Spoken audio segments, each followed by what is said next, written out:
महाभारत में बिना अन्न का एक भी दाना व्यर्थ किए बनता था 45 लाख योद्धाओं का खाना। इस रहस्य को जानकर आप भी कहेंगे कृष्ण ही जीवन और काल हैं।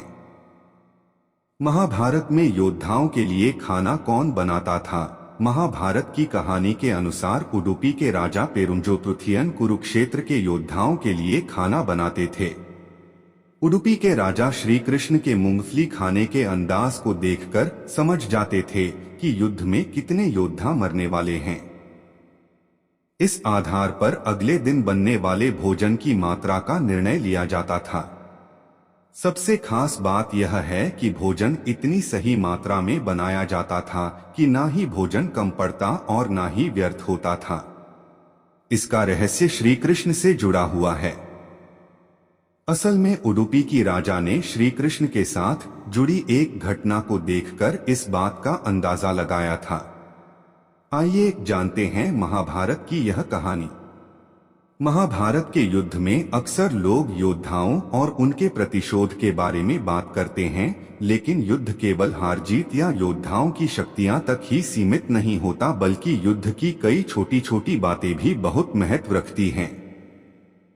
जैसे पौराणिक कहानियों में इस बात का भी उल्लेख मिलता है कि कुरुक्षेत्र की रणभूमि पर कई देशों से आए योद्धाओं ने भाग लिया था। ऐसे में कभी आपने सोचा है कि इतनी बड़ी संख्या में आए योद्धाओं के लिए भोजन की व्यवस्था कैसे की जाती थी? साथ ही अनाज को व्यर्थ होने से कैसे बचाया जाता था?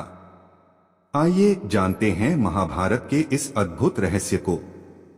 महाभारत में बिना अन्न का एक भी दाना व्यर्थ किए बनता था 45 लाख योद्धाओं का खाना। इस रहस्य को जानकर आप भी कहेंगे कृष्ण ही जीवन और काल हैं।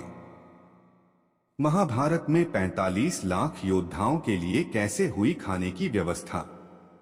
जब महाभारत में कुरुक्षेत्र की रणभूमि को युद्ध के लिए चुना गया था, तो श्री कृष्ण सहित कौरव और पांडवों को अंदाजा हो गया था कि इस युद्ध में लाखों की संख्या में योद्धा भाग लेने वाले हैं। ऐसे में अपनी दूरदर्शिता के लिए प्रसिद्ध भगवान श्री कृष्ण ने कई छोटी छोटी बातों से योद्धाओं को अवगत कराया। इन बातों में योद्धाओं के लिए भोजन की व्यवस्था की जरूरी बात भी शामिल थी।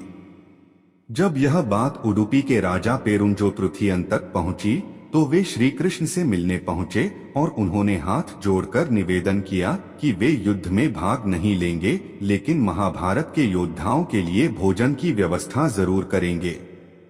45 लाख योद्धाओं के लिए कौन बनाता था खाना?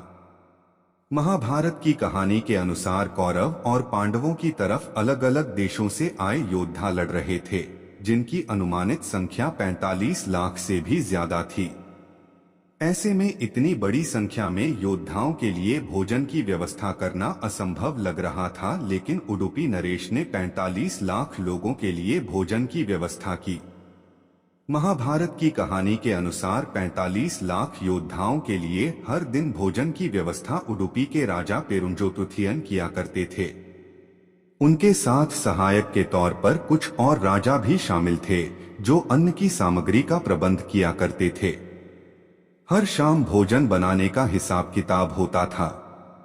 कुरुक्षेत्र की रणभूमि पर रोजाना हजारों योद्धाओं की मौत हो जाती थी।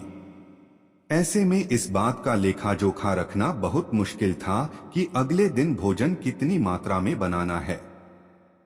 महाभारत की कहानी के अनुसार हजारों योद्धाओं की मौत के बाद भी योद्धा युद्ध में अपने अपने पक्ष की तरफ से लड़ते थे। वहीं कुछ और योद्धा युद्ध में शामिल होने के लिए पहुंच जाते थे।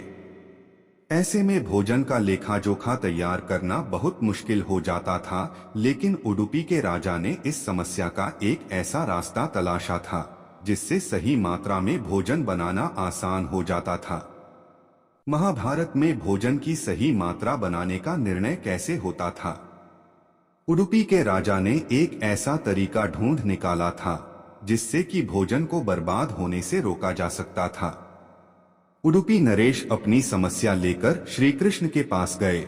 वहां जाकर उन्होंने श्री कृष्ण से हाथ जोड़कर इसकी जानकारी मांगी कि यह कैसे सुनिश्चित किया जाए कि अगले दिन भोजन कितनी मात्रा में पकाना है। श्री कृष्ण उडुपी नरेश की बात सुनकर मुस्कुराए और उन्होंने मूंगफली खानी शुरू कर दी। उडुपी नरेश समझ गए कि श्री कृष्ण की इस मुस्कान का जरूर कोई अर्थ है। श्री कृष्ण की मुस्कान और मूंगफली खाने का रहस्य। उडुपी के राजा इस बात को समझ चुके थे कि श्री कृष्ण की मुस्कान और मूंगफली खाने का क्या अर्थ है। उन्होंने अंदाजा लगाया कि श्री कृष्ण जितनी मूंगफलियों खाते थे, अगले दिन युद्ध में उतने ही योद्धा मारे जाते थे। इसका अर्थ यह कि श्री कृष्ण स्वर्ण काल का रूप लेकर उन योद्धाओं को निगल लेते थे। वहीं जितनी मूंगफलियां थाली में बच जाती थीं, उतने योद्धा जीवित रहते थे। 18 दिनों तक चले युद्ध में न खाना कम पड़ा और न ही व्यर्थ गया।